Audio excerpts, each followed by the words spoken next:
வணக்கங்க. நான் தான் சிஎஸ் திலீப், நாமக்கல் சட்டமன்ற தொகுதி தமிழக வெற்றி கழக வேட்பாளர். கிட்டத்தட்ட ஒரு 10 நாளைக்கு மேலே பிரச்சாரம் பண்ணிட்டு இருக்கோம். போகிற இடம்லாம் நல்ல வரவேற்பு இருக்குங்க. இளைஞர்கள் வரவேற்பு அதிகமாக இருக்குது, லேடிஸோட வரவேற்பு அதிகமாக இருக்குது, ஜென்ஸ் எல்லாம் நிறைய பேர் ஆர்வமாக இருக்காங்க. ஒரு மாற்றம் வேணும்ன்ட்டு நல்ல சிறப்பாக போயிட்டு இருக்குங்க. போகிற இடம்லாம் வரவேற்பு பார்த்தா இப்பயே நமக்கு ஒரு வெற்றியை நோக்கி போயிட்டு இருக்கோங்கிறது நல்லா தெரியுது. இன்னும் ஒரு 5-6 நாள் தாங்க இருக்குது நமக்கு முடியறதுக்கு. திமுக அதிமுக பணம் கொடுத்தாலும் மக்கள் இங்கே தான் போடணுங்கிற ஒரு முடிவில் இருக்காங்க. நல்ல சிறப்பான வரவேற்பு இருக்குங்க. அதனால் பணம் எடுபடாதுன்னு நினைக்கிறேன் இந்த எலெக்ஷனில். அது இந்த எலெக்ஷனோட முறியடிக்கப்படும். போகிற இடம்லாம் பார்த்தீங்கன்னா மெயினாக பாதாள சாக்கடை பிரச்சனை, தண்ணி பிரச்சனை எல்லா இடத்துலையும் இருக்குங்க.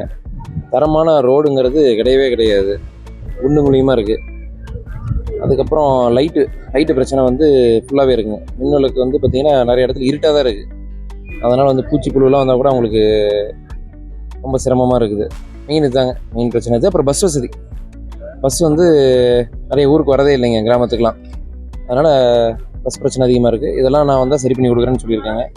இப்போ புது பஸ் ஸ்டாண்ட் மாற்றினாங்க நாமக்கல்ல. ஆமாம், அது குறித்து என்ன சொல்கிறேன்?